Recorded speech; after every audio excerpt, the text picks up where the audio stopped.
Hello and welcome back to my channel. In today's video I will show you how to open a business bank account in China. So let's get started.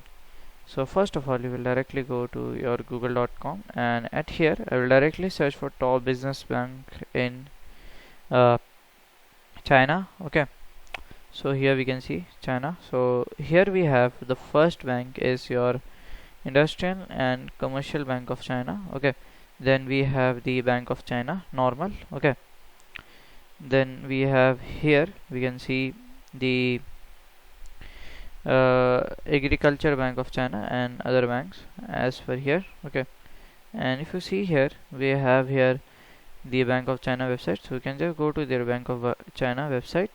So by here we can see the corporate banking and other things. So to open a bank account here you have to uh, you you have to go to their nearest branch, and you have to like prove or see that like they have the business bank account. Okay, so you can directly open it. So the business bank account opening will be requiring typical details like your name, your identity proof, and other things will be required.